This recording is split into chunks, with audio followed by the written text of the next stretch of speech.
The first thing she noticed wasn't the gunshot. It was the silence that came after. Mira had been counting. That was what she did at parties like this. Counted things because it kept her hands from shaking. 47 crystal glasses on the table. 12 waitstaff circling the room in their pressed white jackets. One fiancé, somewhere in the back corridor of the Fairmont Chateau, with his hand on someone else's waist. She'd counted that too. She hadn't meant to see it. She'd gone looking for a quiet corner. Maybe a bathroom where she could press a cold towel against the back of her neck and remind herself that being overwhelmed was a temporary condition, not a character flaw. The Belmont engagement party had been going for 2 hours. 2 hours of people congratulating her on landing Ashford Leclair, as though she were a fish someone had pulled out of a lake, flopping and grateful. 2 hours of his mother, Constance, touching her elbow with 2 fingers like she was something that might stain. She'd slipped through the side door near the kitchen, and that was when she saw him, Ashford, with Petra from his firm, his forehead against hers, laughing at something low and private. His hand flat against the small of her back in a way that Mira knew, with the particular precision of someone who kept accurate records, was not platonic. Mira had stood there for exactly 4 seconds. She counted those too. Then she walked back into the party, picked up a glass of sparkling water, and stood next to a fern. That was when the gunshot happened.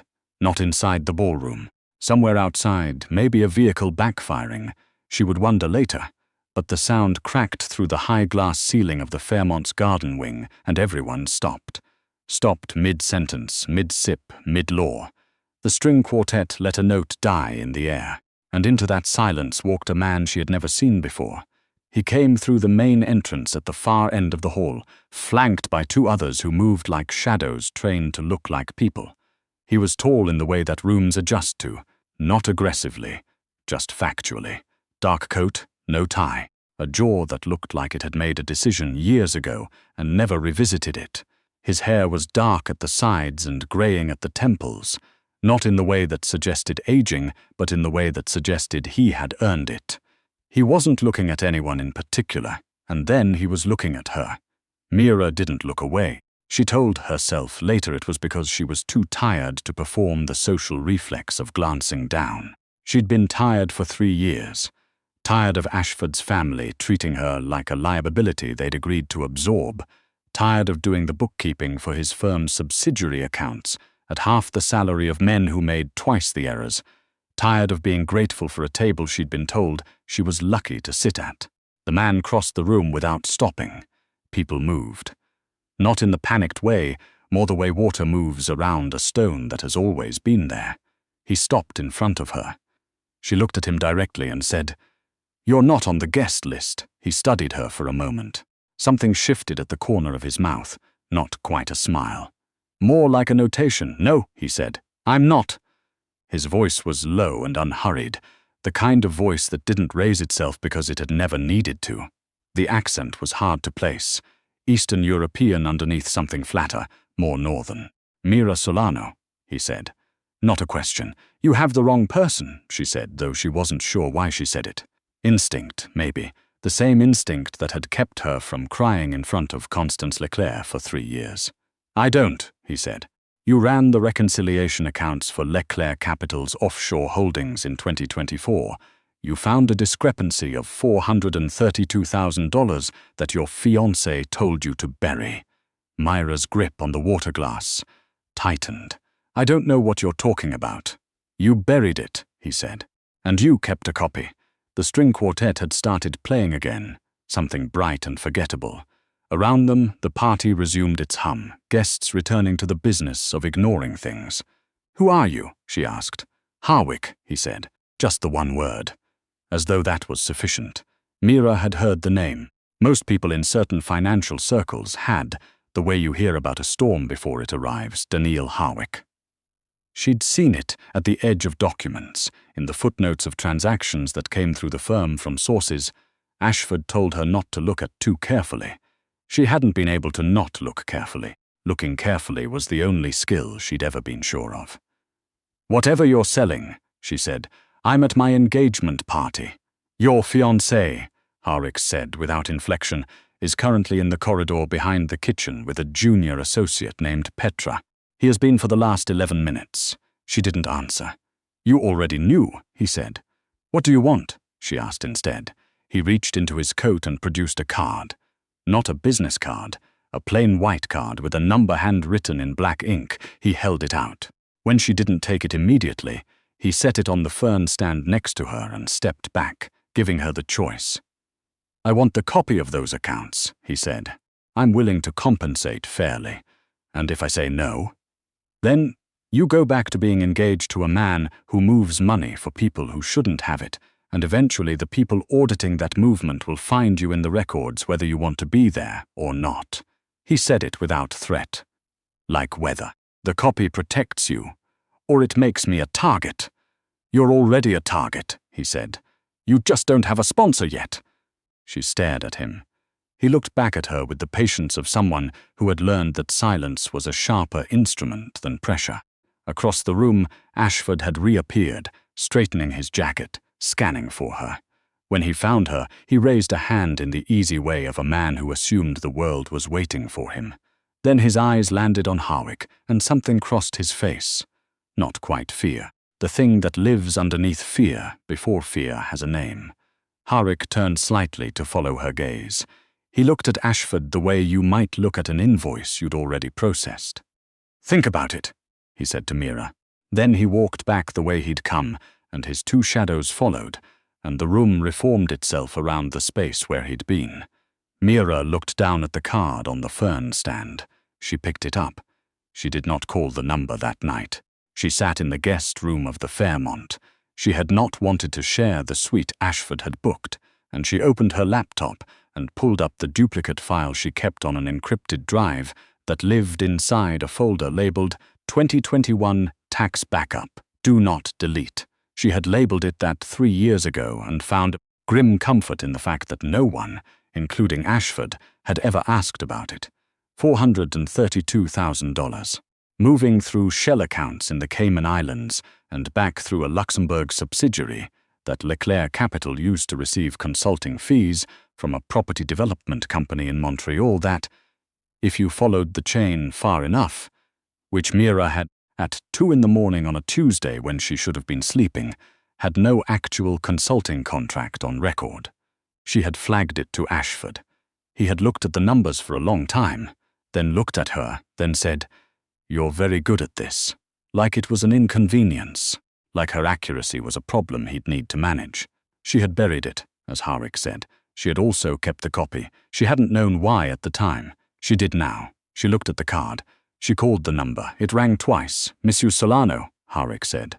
No surprise. As though he'd expected the call but was too measured to say so. "I have conditions," she said. A pause. "Tell me. I want full immunity in writing from anyone this implicates. I want a document trail that puts me on the side of the disclosure, not the concealment. And I want $200,000. Another pause, longer this time. "The amount you named," he said, "is less than half of what the information is worth." "I know," she said. "I'm not greedy. I just want to leave." Something in the silence on his end of the phone shifted. She couldn't have named what it was. "Come to this address tomorrow morning," he said. 8 o'clock. He gave her an address in Westmount. She wrote it down in her notebook, not her phone. "Don't tell Leclair," he said. "Obviously," she said, and hung up. The building in Westmount looked like a law firm from the outside. Stone facade, brass fittings on the door, a small plaque she couldn't read from the taxi. Inside, it was something else, sparse in the way that money looks when it's stopped trying to prove itself, with high ceilings and a floor that absorbed sound. A woman at a front desk nodded at Mira without checking her name against anything, which was either a sign of efficiency or a sign that Harwick had known she'd come. She was shown to a room with a long table and one window overlooking a courtyard. She sat and waited and did not fidget, because fidgeting was information, and she'd learned a long time ago not to hand information to rooms. Harwick came in 8 minutes later. He sat across from her and set a folder on the table between them. "You have legal representation?" he said. "I'm my own legal representation," she said. He looked at her. The notation again, that small, fractional adjustment at the corner of his mouth. "We can provide. I'd like to review your draft first," she said. He opened the folder and slid it across. She read it. It took 11 minutes. She caught 2 clauses that needed amending, one that placed her as a cooperating party in language that could be read as complicit, and one with a indemnification carve-out so narrow it was nearly decorative. She noted both on the yellow legal pad she'd brought in her bag. She pushed the folder back across the table with her notes on top. Harwick looked at the notes. Then he looked at her. "Who taught you to read contracts?" he said. "I taught myself," she said. "In the library on Stein Catherine when I was 19 and my landlord tried to charge me for damage I didn't cause." He was quiet for a moment. "The amendments are reasonable," he said. "I know they are." He picked up the folder. "Give me 2 hours." "I'll wait," she said. They gave her coffee and a view of the courtyard, and nothing else, which suited her fine. She had her notebook. She made a list of everything she would do once the money cleared. First, the deposit on the apartment in Verdun she'd been tracking, then 3 months of expenses set aside before she looked for work, then the envelope she owed her sister in Sudbury that she'd been ashamed of for 2 years. She was on the 4th item when the door opened and Harwick came back. He had the revised folder and a pen, and he sat down and pushed both toward her without preamble. She read it again. The clauses were amended correctly. She signed. He signed. He produced a second document, the wire transfer authorization, and slid it across. She gave him the account number she'd opened 6 months ago at a separate bank. The one she'd told Ashford was for her freelance bookkeeping work, which was both a lie and not entirely a lie. "It will clear by Thursday," he said. "Thank you," she said. She meant it in the functional sense, not the grateful one. She capped her pen and gathered her notebook and stood to leave. "One more thing," Harwick said. She stopped.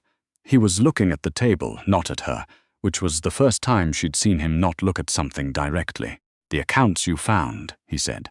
"There are 6 more like them. Different structures, same pattern. Our people have been trying to map the chain for 18 months. He looked up. "You mapped it in." "1 sitting," she said. "But I was motivated." The briefest pause. "I have a position," he said. "Forensic financial analysis. In-house. The work is sensitive. The hours are variable. The compensation is." He named a number. Mira kept her face neutral. The number was 4 times what Leclair Capital had paid her. "You'd be employed by a corporation registered in Delaware," he said. "The work itself happens here in Montreal. You would know the nature of the organization. It would be disclosed to you fully before you accepted." She looked at him. "And the nature of the organization is what you think it is," he said. Not apologetic, not proud, just factual. She sat back down, slowly. "If I say yes," she said, "and then I need to leave." "You may leave," he said. "The work you've done to that point stays behind. You take your salary and your silence, no other obligations. How do I know that's true?" "You don't," he said. "The same way I don't know you won't take this contract and walk straight to the RCMP. Why aren't you worried about that?" "Because you've had the file for 3 years," he said. "If you were going to the RCMP, you'd have gone." She looked at the table. The courtyard outside the window had a maple tree in it. The leaves just starting their September turn, orange at the edges. She'd grown up watching that same color on the drive to her grandmother's house outside Barrie. There'd been a time when she thought she'd end up somewhere simple and northern and manageable. Instead, she'd ended up here, in a stone building in Westmount, across a table from a man who ran things she was better off not naming in her head, and he was the first person in 3 years who had looked at her numbers and said they were worth something. "I have one condition," she said. "Name it. I don't do anything that puts civilians in danger. I follow the money. I don't pull triggers, literal or figurative." "Understood," he said. She picked up the pen again. She signed the second document. Harwick took it. He didn't look surprised and he didn't look relieved, which she respected. He just looked like a man who had made an accurate prediction and had already moved on to the next calculation. "Monday morning," he said. 8 o'clock. Ask for Brennan at the front desk." She stopped.